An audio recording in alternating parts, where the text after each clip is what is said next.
Hello, ഈ വീഡിയോയിൽ ഞാൻ പറയാൻ പോകുന്നത് ദിയ കൃഷ്ണനെ പറ്റിയാണ് കേട്ടോ. ദിയ കൃഷ്ണയായിട്ട് നിങ്ങൾക്കൊക്കെ എന്താണ് ഇത്ര പ്രശ്നം എന്നാണ് എനിക്ക് എപ്പോഴും തോന്നുന്നൊരു കാര്യം.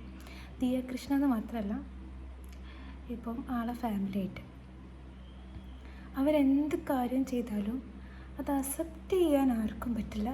അതിന് ഓപ്പോസിറ്റ് അവരെന്ത് ചെയ്യുന്നതിൽ എന്തെങ്കിലും ഒന്ന് കണ്ടുപിടിക്കാനാണ് എല്ലാവരും ശ്രമിക്കാറ്. അതിനായിട്ടാണ് എനിക്ക് എപ്പോഴും തോന്നിയിട്ടുള്ളത്. കാരണം ഒരു പക്ഷേ ഞാൻ വേറെ പോയിൻ്റ് ഓഫ് വ്യൂ തിങ്ക് ചെയ്യുന്നതുകൊണ്ടാണോ എന്ന് എനിക്കറിയില്ല. എൻ്റെ ഏജും ദിയ കൃഷ്ണൻ്റെ ഏജും സെയിമാണ്. ഞാനും മാരീഡാണ്.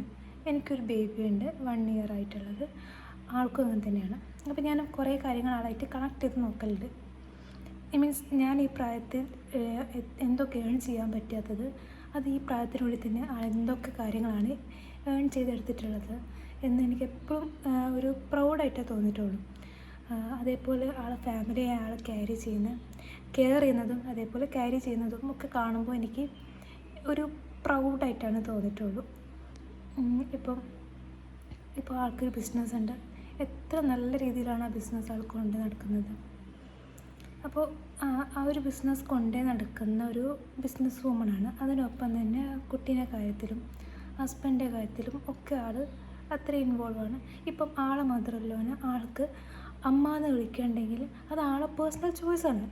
അത് ആൾ ഒരു വീഡിയോയിനകത്ത് പറയാൻ തന്നെ കാരണം എന്താ വെച്ചാൽ നിങ്ങളുടെ നിരന്തരമായ ചോദ്യം കൊണ്ട് അതിന് ആൻസർ ചെയ്യണമെന്ന് തോന്നിയതുകൊണ്ടായിരിക്കും ആൻസർ ചെയ്തത്.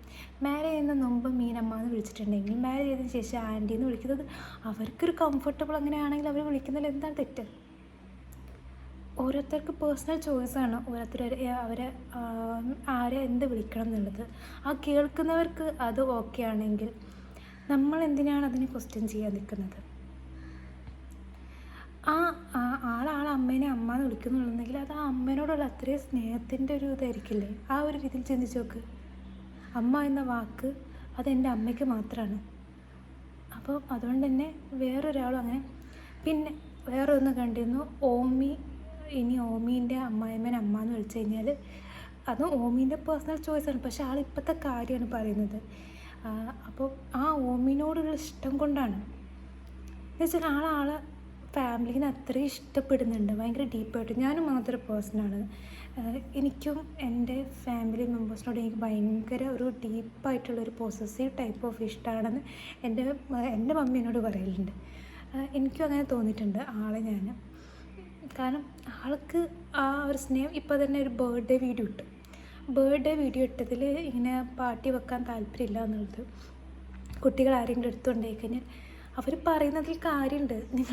നിങ്ങളതിനൊക്കെ വേറെ രീതിയിലാണ് കാണുന്നത്. ആളെല്ലാം ഓപ്പണായിട്ട് പറയുന്നത് ഒന്നും തുറന്ന് ആരെന്ത് ചിന്തിക്കുമെന്ന് ചിന്തിക്കാതെ ആൾ പറയില്ലേ.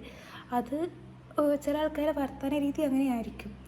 അപ്പോൾ ആൾ പറഞ്ഞതെന്ന് വെച്ചാൽ ഇപ്പോൾ ഒരു പാർട്ടി ഫങ്ഷൻ, മോൻ്റെ ബർത്ത്ഡേ ആണ്.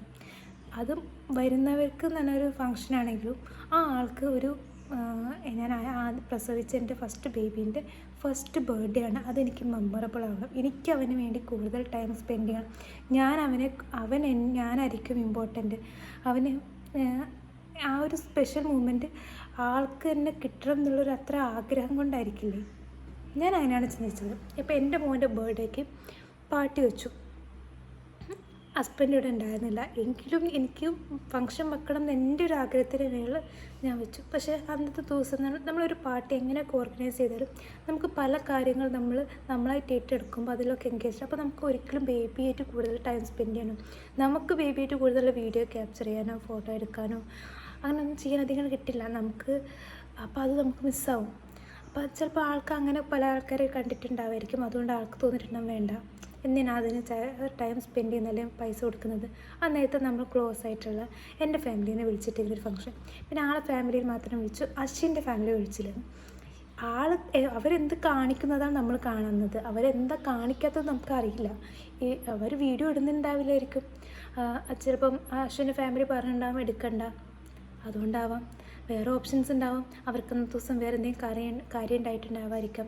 അതൊരു വേറെ ദിവസം പോയിട്ടുണ്ടാവുമായിരിക്കും. ചിലപ്പോൾ അതിന് വീഡിയോ വരാൻ പോകുന്നുണ്ടാവുള്ളൂ. അങ്ങനെ പല കാര്യങ്ങളുണ്ടാവും.